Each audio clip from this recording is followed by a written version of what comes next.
Yes, people, welcome or good morning if you are from the UK or even maybe in wherever you are in the world, good morning. If it's afternoon times, big up yourselves, because I know obviously people from different countries, obviously we've gone in the morning this time around, joined by Rory and Ches, and Sean will be here in about 5ish or so minutes. So we're going to try something new. It might accommodate people that are a little bit later in the day as well, especially since we've got a Indian fan base as well, Pakistani fan base, and it's probably about 6 o'clock over there. I think maybe might be 4 or 5 o'clock. So trying to accommodate for different parts of the world, and also it gets me out of bed in the morning. So really and truly, it's all about me. What are you saying, Ches, man? You had a win yesterday. It's all good in the hood for you. You know, decent win. I heard it's not a great performance according to Abs, but the win's a win. Yeah, literally. It's good to be on. Shout out the panel, shout out the man them. Yeah, man. Good to get a win after Brentford, getting stung all over my body. And now, obviously, it wasn't a great performance, but look forward to Spurs. Talking with Sean later on about it. But, yeah, man, just good to get a win. And see Arsenal and Man United lose is always a bonus. You know what I mean? That's why we're on the left side of the panel. As you can see, we got the L side. So if you can see on the camera, like probably to people in the comments as well, there's a L, like, you know, so we are, you know, the hierarchy of the L. Yeah, and then when Sean comes in, because he went out in round 2, it will literally complete the L. Yeah, man, there's quite a bit to talk about. Rory, man, Arsenal didn't go to plan. I've actually got to discuss a little something with you as it goes about Arteta and the cup situation and what you think a little bit later. But yeah, overall, like, honestly, how are you actually feeling like after that loss? It's one of them. Like, I can't force myself to care about the Carabao Cup. I know people. It feels like more recently people have started caring about it more. I've always been 100%. I don't care about the Carabao Cup, but what I do care about is shit performances, and that was last night was just bad, and there's no excuse for it. So I'm like, I don't really care about the actual competition, but it's just you just don't want performances like that in the middle of the week. Because it was up for debate, because yesterday when I was in Monts's stream, I don't know if you met Monts yet, Big Six Bants, etc. You meet him at one point. Like, there was a whole discussion within the chat saying, do you care about the Carabao Cup? What does it mean? Arteta's CV, etc., which I'm going to dive into a little bit later and see maybe if it will change your mind. If not, maybe change my mind. But the main news, obviously, Man United got slapped by not Newcastle B team, Newcastle's C team. Yeah, they had 5 fullbacks on the pitch. They had a right back called Kraft, an absolute toolbox at centre back. You know, Lewis Hall playing probably as some sort of winger potentially. I don't even know. Centre mid, left wing, target comes off, you know, plays a little bit deeper. What else is there? Yeah, man, an absolute disjointed type of midfield, and beat, you know, 5-time Champions League winner Casemiro, even in the first half before he came off. It's just, oh, mate. And today's come out, right, that the players have attacked Ten Hag. You know, and this is why, if everyone knows him, 365 Sam or something like that, he usually has the down low or drop the news on typical situations. So I'm not going to discredit it. So I think it's just probably a matter of time before Man United lose against Fulham or draw and he gets sacked. I think it's imminent. I'm probably going to break down a lot of it because, you know what, as much as I don't think Ten Hag's helping himself, I actually feel sorry for him. Like, I genuinely feel sorry for him, as much as he's not helping the situation. So, yeah, that's a little bit of a little bit there. And then, you know, what can I say, man? I'm in the mud probably all season. I can't believe I have to write off a season in month number 3. It's just started. It's crazy. It's tough.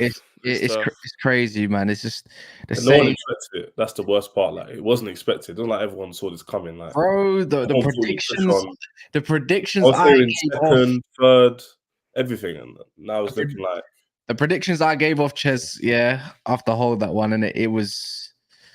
I absolutely believed in the manager. I believed in the squad. I thought there was a different turnaround and whatnot.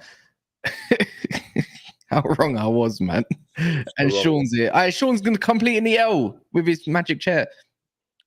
What do you As mean? you can see, basically, this is the loser panel, except for one, because there's an L shape. If you can see, I'm the top of the L, Rory's the bottom, and you complete it because we're all out there Carabao Cup. So Oh, so it's nothing to do with the chair. nah, your chair's all right. Even though it's gonna provoke my it's gonna provoke my Epilepsy. epilepsy. Yeah, crazy. Yeah, it's actually word to Elton John. What are you saying, Sean, man? Oh, good. Yeah, good to be back. Interesting night of football. Interesting night. Some really weird decisions from certain managers and just some really scary performances from others. But yeah, it's an interesting competition again this year. The quarterfinals looking like, I don't know, man. It can go one of two, or maybe one of three ways. But there should be some bigger teams in there. People haven't taken it seriously enough, as usual. And yeah, I think a lot of fans right now are probably annoyed with their managers or with their general teams. You know. Oh man, you know what? It gets to that point. I think everyone's been through it. Everyone in it, you just go numb. Last season, Ches, you 100% just got used to it. Arsenal, you've been through it. Spurs, you've been. Well, I mean, Sean, you probably your whole life. Last season Spurs as well. Yeah, you know what I mean. There's that situation where you just go numb. That's how I feel. I'm not even depressed, like or anything like that. I'm just annoyed, but I can't. You know when you just can't shout no more, you can't have a rant no more. There's what else have you got left to give? I'm used to it.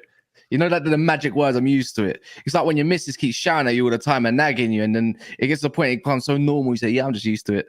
Yeah, you know? tune out. Yeah, you just tune out basically, and they are get you, more. Are you Ten Hag out now? Oh, 100%. Yeah. Okay. Yeah, 100%. I'm 10 Hag out. I've got You know, every is reason. it true though? Is it true? Did I read that stat last night that if he wins his next game, he's the fastest Man United manager ever to 50 wins? That's nice. He's also that could be true to be fair, but he's also broken many records, including this one where you lost at Old Trafford again, which we haven't suffered 5 out of 10 defeats in the first game since like 1930. So yeah, wow. You know what I mean? We're going back before World War II. Crazy stat, that one. But yeah, man, let's start with Man United anyways, man. Apparently the players have attacked Ten Hag. They're not happy with him, throwing him under the bus, typical situation. But I haven't, obviously, me and Ches spoke a little bit about it yesterday, but obviously I can get your opinion, Sean, and obviously Rory's. Do you reckon he's helped himself? Because for me, am I a little bit overboard to say that I want him out, or is it justified? I think the thing is, I know everyone comes back to like, but who do you get in place of him? And even if you get rid of Ten Hag, there's still a bunch of issues there. My screen's just turned off. Oh, there you go. Yeah, I think. But the thing is, I think it reaches a point where you're like, you can't keep going like this either. Like, you're not going to get rid of the Glazers. You're not going to get rid of the whole squad. So the only thing that can budge and the only change you can try and make is to get rid of the manager and just try something new. And I think you look at last night, Newcastle beat you with, like you said, almost a C team. And that's because those players, regardless of injuries, absences, whatever, every single player in that squad knows how to play the way Eddie Howe wants to play. His imprint is on that team and you can see it. Whereas United just look completely lost at sea. And I think that is an Eric Ten Hag thing. So it's one of them. I think if I was a United fan, I'd probably wait until, I don't know. Do you wait? I don't know. I don't know what I would do. It's pretty miserable for you, to be honest. Well, you've been there, Sean. You had it with Conte last season. You know, like what would you do? You got a manager who's typically has a clear vision of what he wants to do. You know, might not play the most glamorous football in the world with Conte, but you had moments where you saw it was going really well, and then all of a sudden it shit collapsed because of his man management style. That is pretty much a similar situation. It's similar. I think the big difference is, I think Tottenham players didn't enjoy playing the football, but they still played it for the manager. And I think what I saw last night was a team like this. I think it was the second goal when you conceded a free kick in your own half or in Newcastle's half, and then they pounced on it. And you guys, it was 5 players that were all just walking, and the ball got. I'm not sure which goal it was, first, second, or third, and the ball just got walked through your team. And I sat there and thought, these guys aren't playing for the manager. Like, it's like they don't want to play for him. Like, it's like they've kind of thrown the toys out. And I think that if that's true, and you tell me, I mean, you watch your own team more than I do, but if the players aren't playing for the manager, if he's lost the dressing room, then ultimately that's all that matters. And that has to be where you draw the line in the sand and say, it doesn't matter how much time you give him. If the players don't want to play for him at all, then it's time to go. And you got to get someone else in who's got a personality that is at least, modern, can win people's hearts and minds. Exactly. And I think that's the decision that the club have to make, or the fans have to decide. Will this team play for this manager? If the answer is no, it's time to go.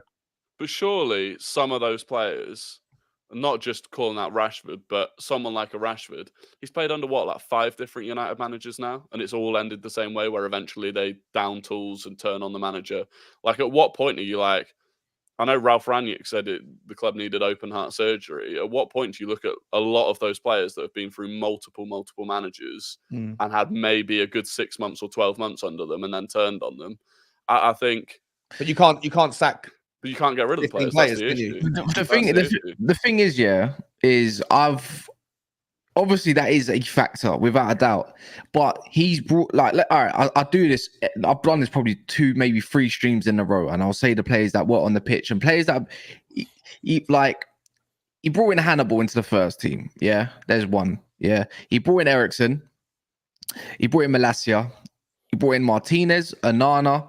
He brought in, if I'm correct, Casemiro. He's brought in Højlund. He's brought in, you could say, Garnacho into the first team. So technically that's his player, in my opinion, even though he's Man United player. He's brought in, who else has he brought into the first team? Or if not players that he signed, Amrabat on loan, Reguilon on loan. These are a lot of the players that he sanctioned, right? So if there's a lot of that, then a lot of the team in the past have gone from Ollie's kind of reign. So in my opinion, this is his team. And what other excuses have we got to make about these players? Don't get me wrong. A lot of these players are not good. Yeah. A lot of these players are not up for the mark. But you can't tell me all of these players are shit. Like the ones that have multiple managers that need to go, obviously. And I know you can always point towards upstairs, but your Lindelof, your Maguires that had multiple managers now, who's just clearly not good enough. I don't even deny Maguire's attitude, because I think, at least with Maguire, with his attitude, I don't think Maguire's ever stopped trying. I think Maguire's a little bit of a bozo. So he's just not good. These, I can name you about 6 players that are not typically all on the pitch, Ches, yeah? Yeah. That you can point to, but he still have... Oh, is someone got echo? Yeah. I can hear you on the echo. Yeah. I think it's Rory. Yeah. Is it me? Yeah, your voice is a little bit loud now. But yeah, like this, all of these players. But how many times are we going to point to the players? You're telling me all them players are shit. You're telling me Casemiro, Varane, the one who dropped due to tactics, yeah, as he says, and all sorts. Their attitudes are shit all of a sudden. I just think his man management, when you deep it in hindsight, especially when he was back at Ajax, has been totally shit, right? And you can't do that at Man United. You need a manager that can handle the egos. Yeah, and get rid of the egos when need be. I don't think he's handled the situation within the dressing room whatsoever. You know what? It might even come down to a tactical situation, Ches. It might just come down to a man management where they're just not buying into it because they don't. I don't think. Yeah, I think he's the whole Sancho thing didn't help. The way he's handled the summer window. Loads of people question his talent ID. I don't think that was great. The mixed match of players, it doesn't make sense to me, in my opinion. The style of football shows it as well. None of the players really syncing together. It's not working. And last season, whether it was a style of play or not, clearly it wasn't, it did work because it got you to 2 finals and 3rd place. So to some degree, it was working then. And all of a sudden this summer, it's just all thrown back in his face. But what I was going to say is 2 things could be true at the same time, right? So I hear what you're saying about the players and they're not this crap and whatever. But at the same time, you can't ignore the Glazers. I know they're not going to go anywhere. But even as a Chelsea fan, I have to be objective and be like, it all stems from the top. It actually does. Unfortunately, you have to own up to it. That when the management aren't really being optimal in their role and they're not looking at things productively and they're just doing what's best for the money and the income, whatever, then you're always going to get a situation where there's players who might not have the right egos for the team because he didn't necessarily match with the manager. And there's always going to be a manager that doesn't suit the players and it'll just go around in circles. Maybe next time, Kaz, you'll get a good manager who'll be able to deal with some of the players, and some players won't be able to deal with him. Might end up in the situation again. But the issue is London. But I think even you can see, Sean. Did you watch the game yesterday by any chance?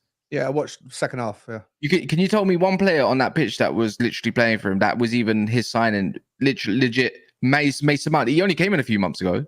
Like, Yeah. he put him in a role that doesn't suit him. He's playing Bruno Fernandes on the right. He's playing Rashford or Garnacho as a touchline winger, which doesn't suit their game whatsoever. So it's not going to work. They got them as creative wide midfielders.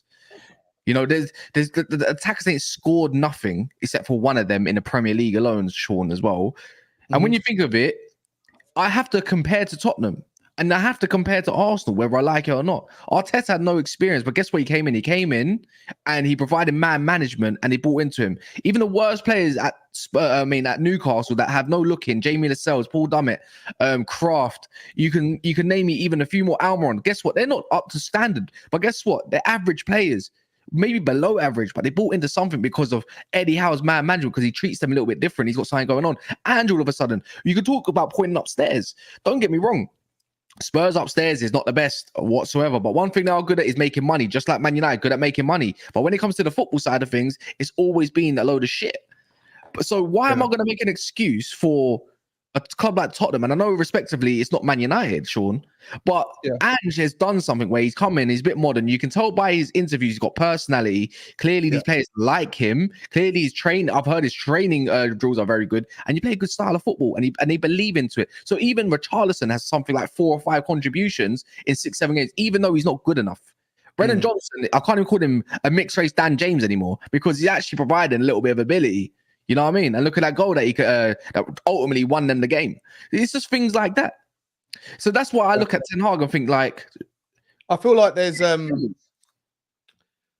take the point that I can see people in the comments talking about getting rid of the deadwood. I think Tottenham had like a dual crisis, something similar to what you're going. I totally take the kind of comparison. I think under Conte, the fans were turning against the style of football. The players didn't, as I said earlier, didn't enjoy playing it, but at least still tried to implement what was being asked. But we had a hell of a lot of dross that just weren't good enough, just aren't good enough.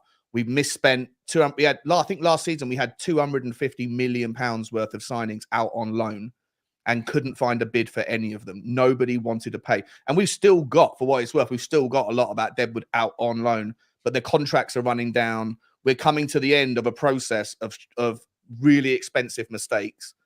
And Ange has come in, reinvented the wheel with Tottenham, got us playing, got the fans on side. Obviously, he's got that winning personality that you're talking about. And I think modern day footballers want to enjoy their day at work and don't necessarily like taskmasters or managers that just don't have that sort of side to them. Ange is like your best mate, your father, and your coach, your mentor.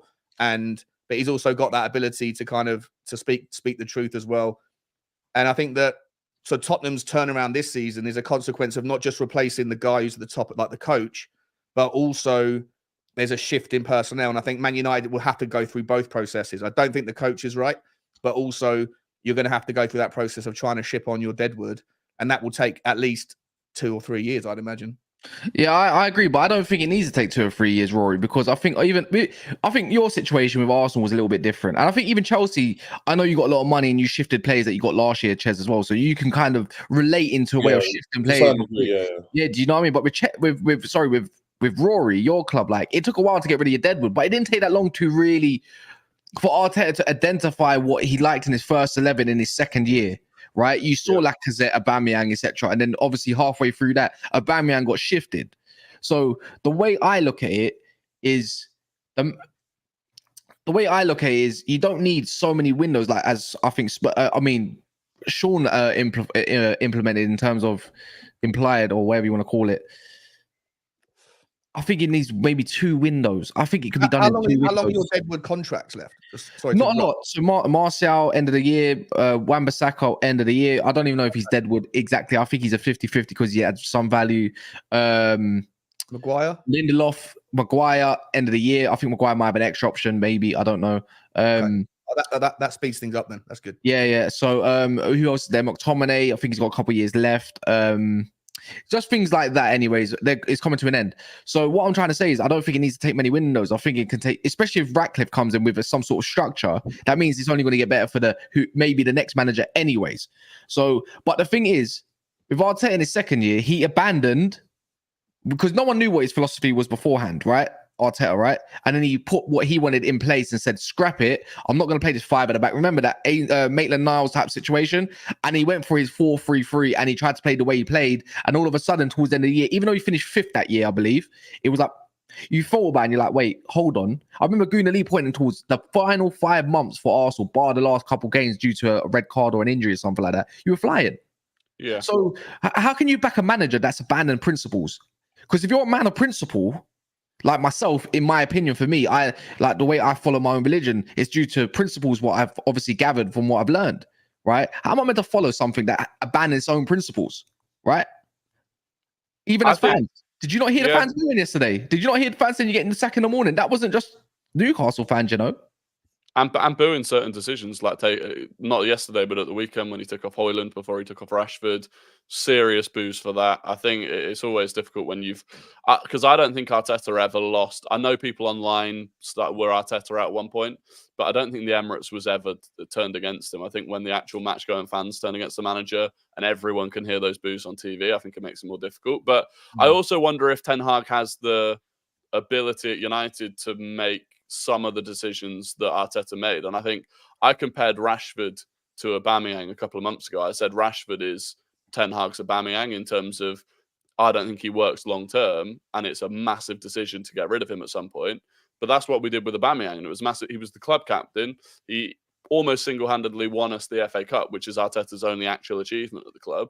And he you know, basically tore up his contract. So it's a massive decision to make. I don't know if Ten Hag actually, I know he has the backing when it comes to signings, but I think there's some decisions where the club is like, no, you have to use Rashford. You have to keep Harry Maguire, stuff like that. So I think he might have his hands tied behind his back there. But I gave Ten Hag credit last season because I thought he was doing what Arteta did in Arteta's first season and a half, which was realizing he didn't have the players to play the way he wanted to play.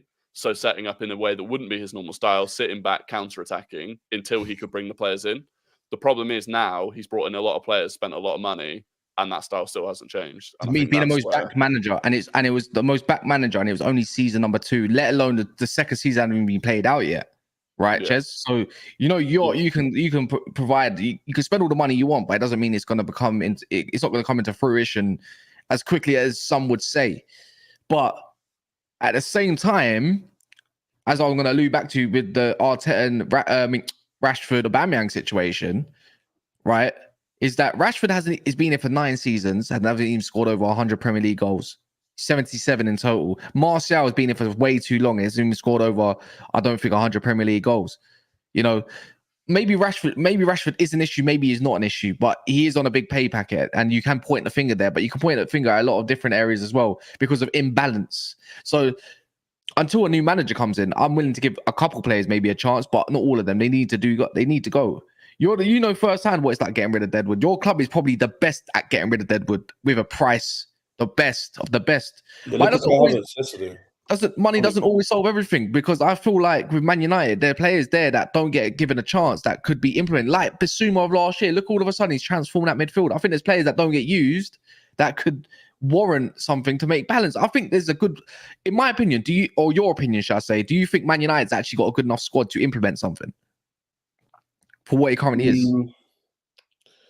It depends. The way you played last season worked because you had a lot of players who aren't very technical on the ball, but they got pace, they got counter-attacking football. So if you're talking about that side of play, then yes. But if you're talking about expansive football, then probably not. So that's where the clear-out's probably needed, right? So you need to get rid of some of these players. For example, like, I don't think Casemiro overall was a great signing. Yes, he played well. I think he's a brilliant signing. No, but as in Milan, moving forward, like when you're trying to play a different style of football, oh yeah, true, is it going to work? Probably not. And he spent loads of money on him. That's my kind of thing, right? So for me, again, like, I don't know, is it a merry-go-round? Potentially. Like, is the next manager going to really get the clear out he needs? How do we know? We've got no evidence to prove he will. So that's where the argument comes in. For what I was alluding to is like, yes, you should get rid of him, but should you really get rid of him now? I hear it. Maybe giving him time could be an answer, and let him ride it out and let these players suffer. But the thing is, it don't work like that. In my opinion, like, There's nothing to buy into, as I was saying to Sean before when he was speaking. There's nothing to buy into.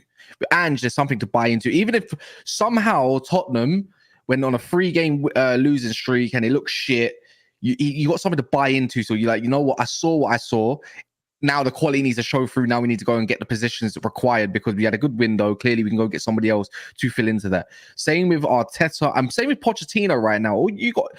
Pochettino's got a basis you can buy into. As much as you want to be annoyed with results and be annoyed with some sort of selections, you know it's just a finishing article right there. We can point to injuries for Man United, but realistically, you're telling me that Man United team couldn't beat Palace, couldn't beat Galatasaray that was on the pitch, that couldn't beat Newcastle C team, that couldn't beat, maybe even Spurs at the start of the season when all you needed to do was put the ball away when they were still trying to get their rhythm together. And you got disjointed by them. How many times? That comes down to system. His system is that 6 moves into an 8. And guess what? It gets bypassed all the time. I'm actually convinced that the man is trying to get sacked on purpose. I think he's had enough. I'm not kidding. Go look at Casemiro. Every time we play with a 6, like Casemiro, Amrabat, we're not playing to Amrabat's strengths either. We're not playing to Casemiro's strengths. Right? I don't think Casemiro's shit. He just made us believe he's shit because every time he tries to press, he's got this pressing system where the 6 moves into an 8 and all of a sudden there's a huge gaping hole. How am I meant to buy into something like that? You're trying to make a 6 that is a destroyer or a 6 that's a deep line playmaker, try to play like a Rodri role or maybe even Basuma that could do that role. You can't, I don't even think he can because you're left stranded. There's nothing to go off of. Is it not tactics what gets you goals in the final third of a pitch? Is it not comes down to what people buy into? This is what I'm saying. A lot of questions, not a lot of answers. At the same time, you're not backing yourself for us fans to believe into. When the top reds turn on you, that's it. You're done. Do you how close are you guys to FFP? Like I know that money isn't. Oh my word! Do you want me to give you a breakdown? All right. If you know, yeah. I just want to, just because I know money's not necessarily the solution, but it can buy you time. In normal debt of the club, it's roughly about just under 600 million, right? So that's the start of that point. About 570, I believe, and revenues did cover that in some sort of shape, form, or capacity because it was a good revenue year for Man United, right? And then you look into the other part. We owe nearly, if not on the cusp of 300 million in transfer fees. 300 million we owe to clubs. Okay. And then there's a credit line that got brought out in May 2022, which me and Devils, we quickly saw that. And they brought out 250 million credit line. It got boosted to 300 million. About 270 million of that credit line has been spent. Oh, wow. Now that's over £1 billion in debt. Yeah. So how are you going to get a January transfer? How are you going to get anything? Even though they did reduce the wage bill, but it was only about by 20 million. So you can see how much debt there is. That's why I say Glazers have got no choice but to sell. Especially with the season you're having now, I guarantee revenues are going to go right down for the next following year, the way it's continuing. And plus, this is why they love top 4 so much because it gets them the Champions League money. Bro, you need to save your season. If you can't save your season early, what's the point of waiting until December? Are we going to wait for that? That typical Liverpool game at Anfield to get slapped up before bringing in a manager. See, for me, I wouldn't even. In terms of FFP, obviously, it sounds like you're broke, really broke in the debts, like a rich guy on a credit card, right? But yeah. Okay. Go out in January and spend 80 million. Can you do that? No. Literally. No. So our last deal, if this gives anyone some sort of basis to go off of, we just about got the Amrabat deal done because of a formality of agreement of an 8 million or 7 million pounds loan fee to them or some shit like that, or 5 million. Don't quote me on that, but something along them lines with a loan with a typical. I don't even know if it's an obligation to buy.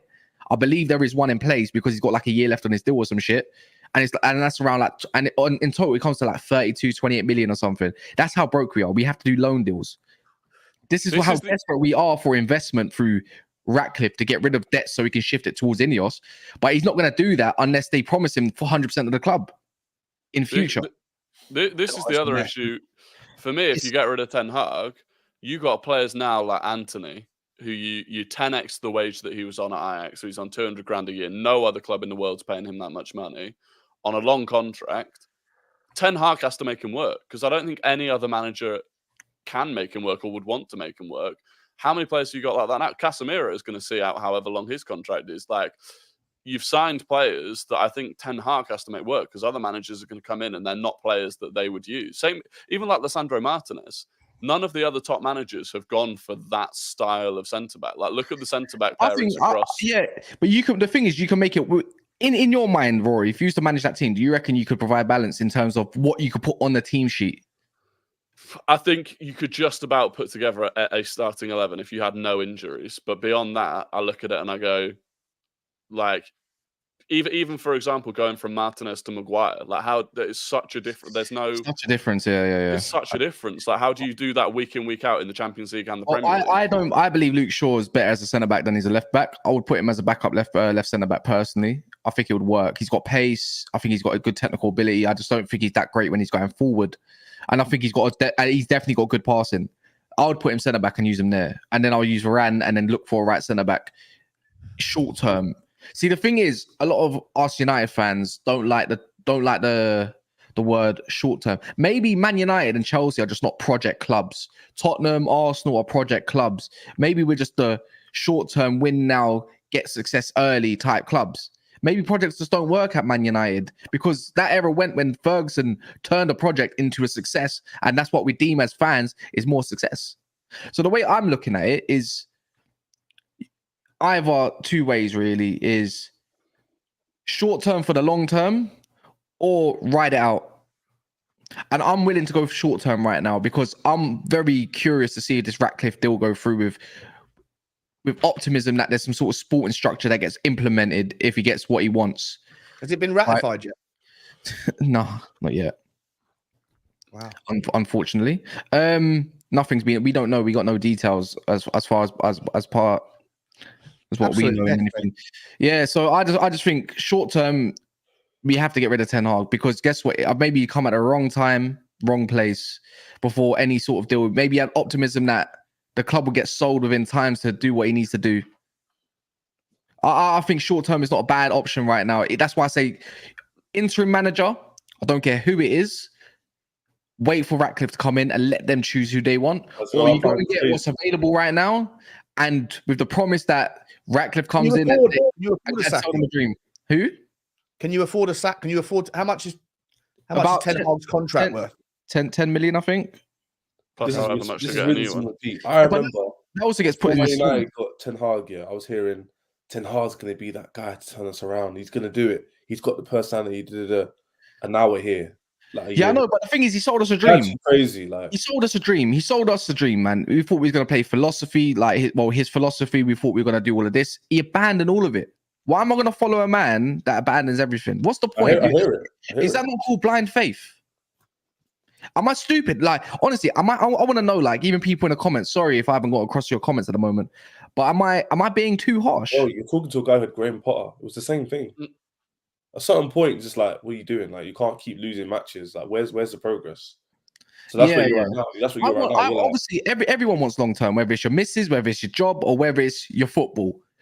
But sometimes you got to get short. You got to put some gaps in there at times. That's why I say short term. I don't mind interim with waiting to identify what the new lot want, because what the new lot want is who's going to work with what your new situation. AKA maybe it's Paul Mitchell, or maybe it is. I think Paul Mitchell's got a good relationship with typical German managers. I would say maybe even try Hansi Flick to come in, because we're going to be in the same situation as Tottenham, where you're going to identify 5 managers and 4 of them reject you.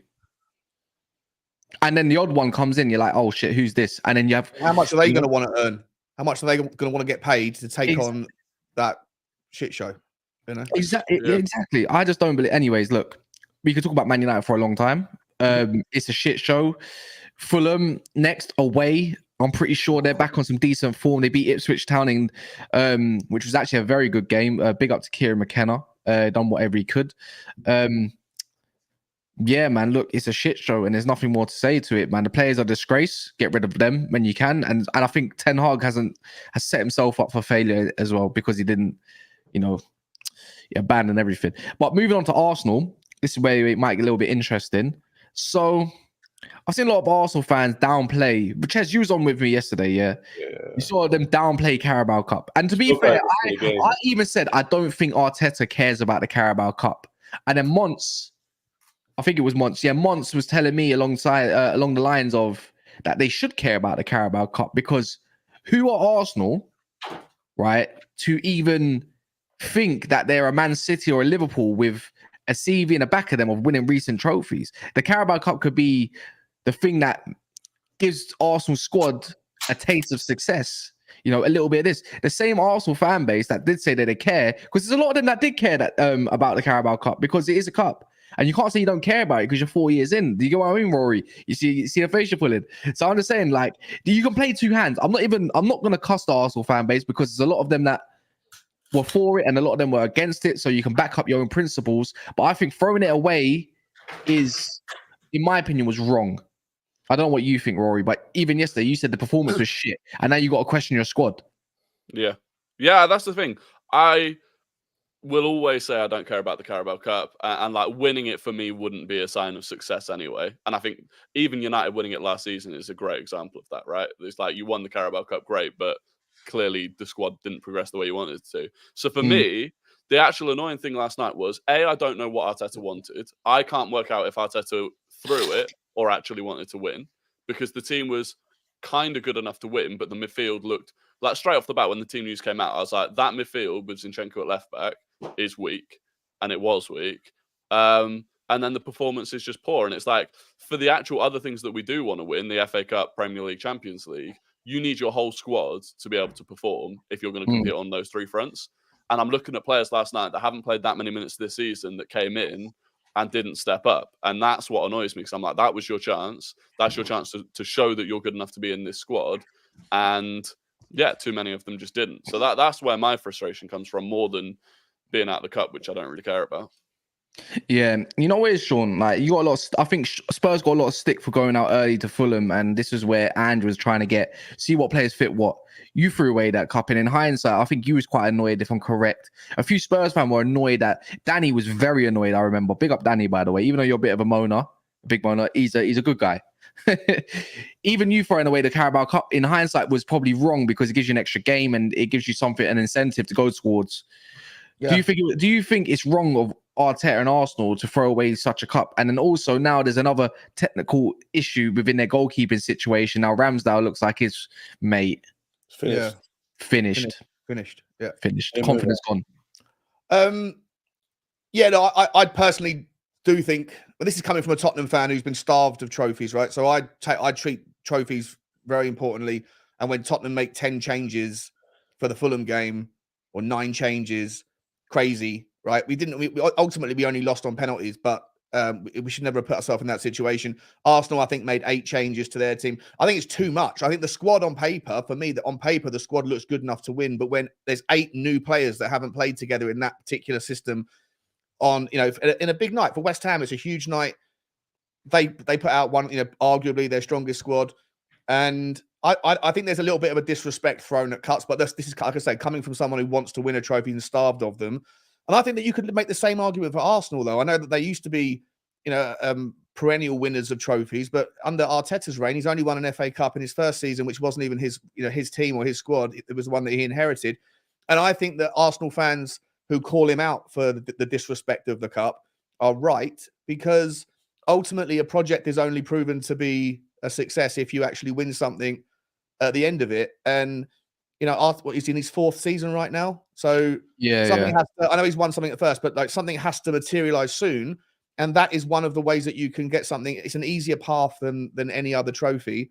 And look, Arsenal, you know, struggled last season. They were in the title race, but I think that Arsenal's squad is capable of being able to compete on all fronts 100%. If you make 2 or 3 changes here or there. But making 8, it's a recipe for disaster. That's why I thought they rested for Sheffield, though. That I had the idea, you know, like you rested Gabriel and so forth. I thought, you know what, you know, Nketiah as well, going into good form and stuff like that. I thought it was going to be a very decent game. I had even had a feeling that Arsenal might get knocked out, but I thought it would go down to penalties at the very least. What are you going to say, Rory? No, I was just going to say, I think one thing that is a criticism of Arteta is that I don't think he has worked out how to balance rotating the squad yet. I think he either doesn't rotate at all or rotates too much. Like you said, 8 changes. And to be fair, like between Sheffield and that game last night, he pretty much rotated, like everyone got a rest, which is good, but we didn't win last night. And after the game, he was fuming. So I genuinely do think he went out there with the intention of winning based on how angry he looked after the game. But then I look at the squad and I'm like, you away at West Ham You're not midweek. showing it. Yeah. I'm like that was a team that looked like it could easily get beaten in the midfield, and that's why we lost the game. So Yeah, and you know what? It's not really good preparation in going to the weekend where you play Newcastle away, who's just beat Man United.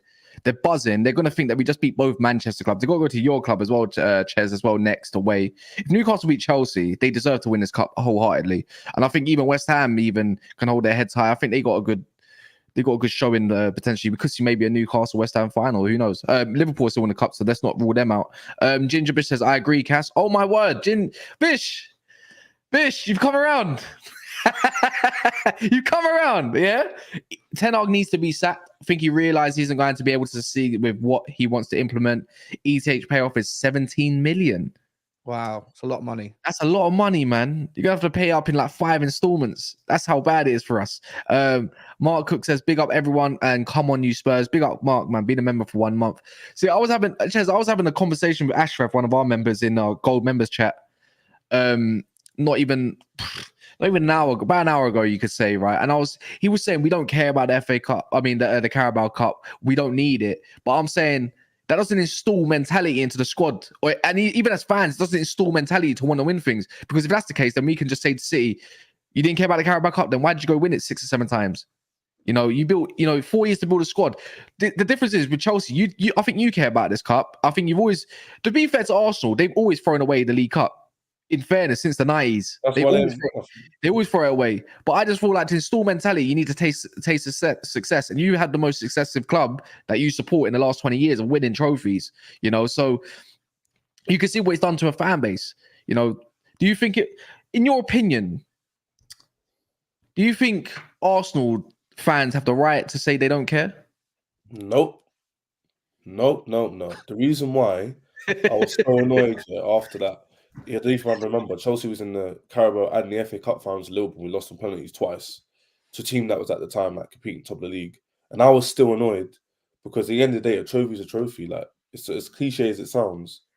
Arsenal's project is to win trophies. Now, yes, 1 trophy or 2 trophies are worth more in weight than the other 2 probably put together. The point is, a trophy is a trophy, and you're there to win it. That's what a project's for. Or to win.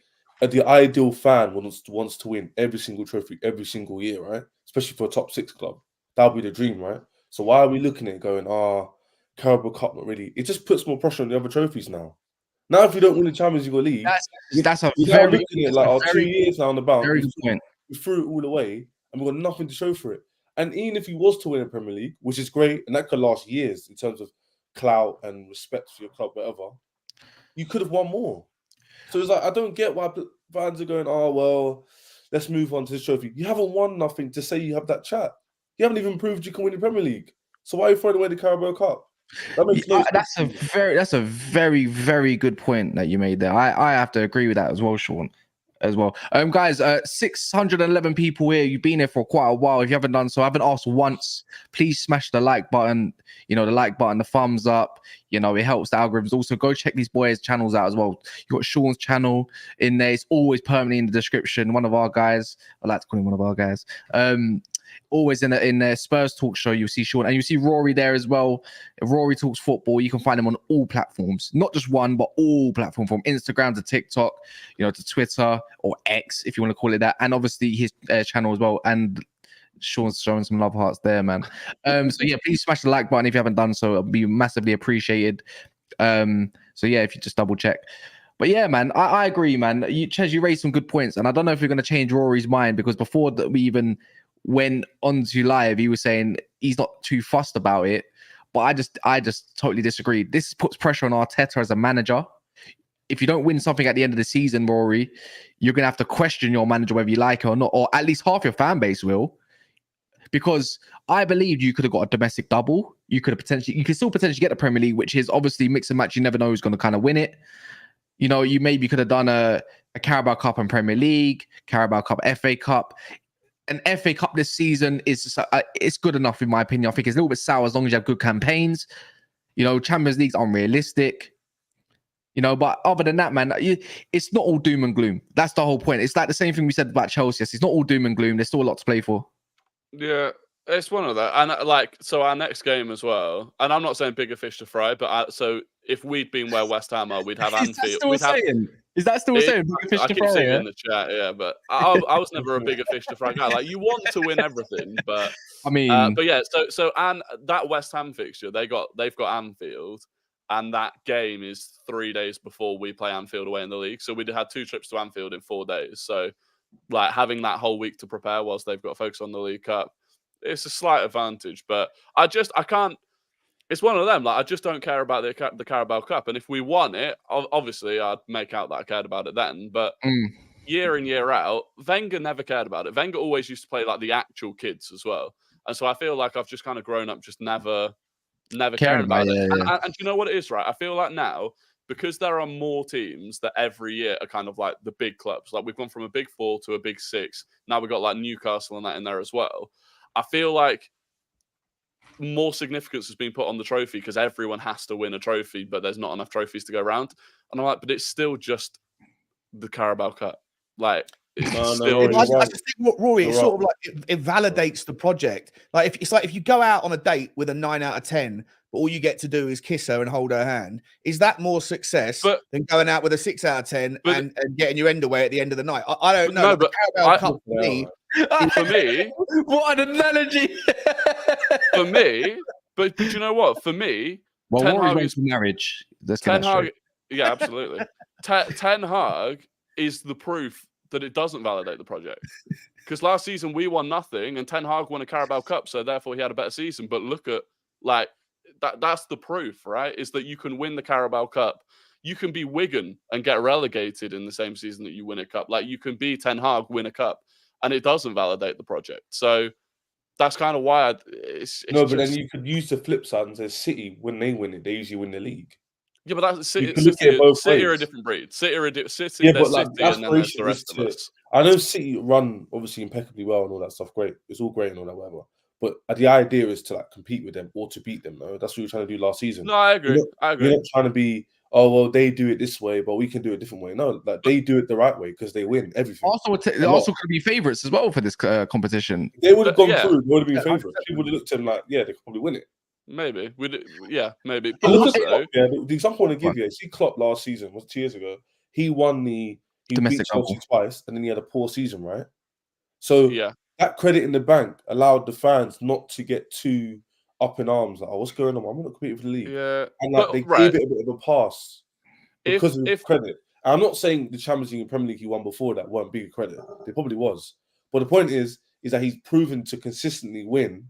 That even now when he doesn't win, no one's going to be like, oh, rah. So if Arteta was to not win the league, but to win a domestic double, it's still major question marks, but it's not going to be nowhere near as if he wins nothing.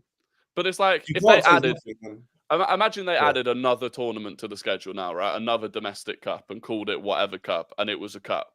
And then you've got 5 cups. It's like, would you care about that cup? Because, it's a trophy. Like, even if it meant nothing and it was just invented out of nowhere.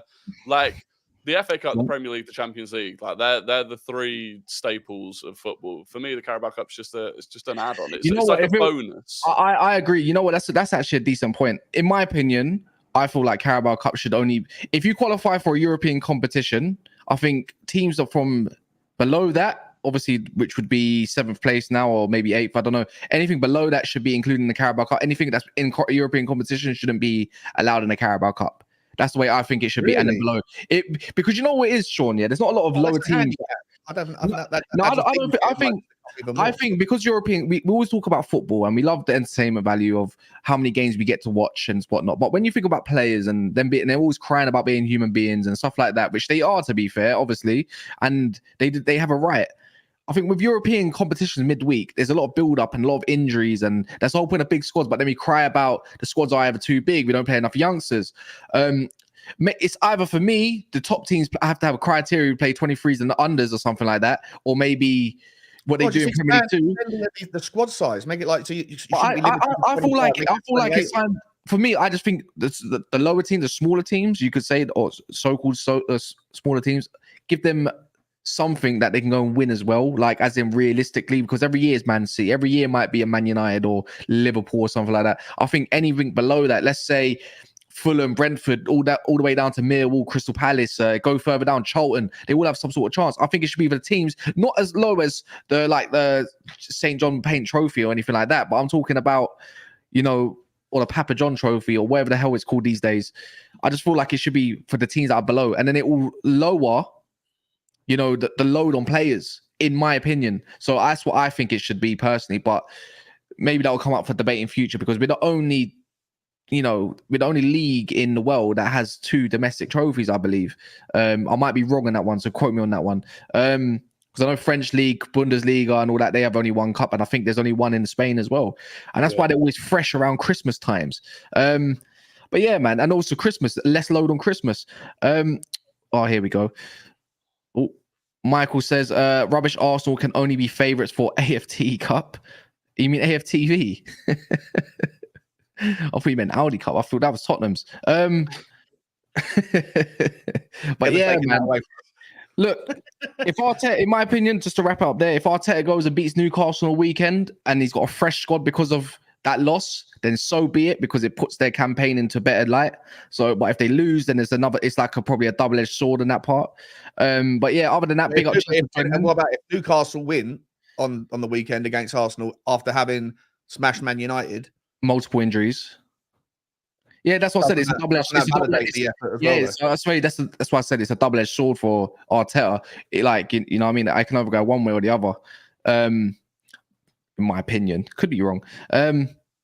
But yeah, man, big up Rory if you're jumping on. Big up Sean, big up Ches. You can go find them in the description below. Spurs Talk Show. You can go find Rory Talks Football. Ches is in and around. You're going to see it more on here. People that said, who's the random guy yesterday? He's not so much of a random guy anymore, is he? He actually adds context and can be a little bit shameless if need be. But find me on Monster's channel. So if you stay on this here, it'll go over to Monster's channel. Go over to Monster's channel, smash a like, even if you don't want to watch it. But if you do, hang around and it will bring you right there straight afterwards. But I want to thank, obviously, Sean, Rory, and Ches for giving up their morning just to be on stream to hear me cry a little bit about my club. But yeah, in a bit, and we'll see you later. Give it Giggsy to the end of the season.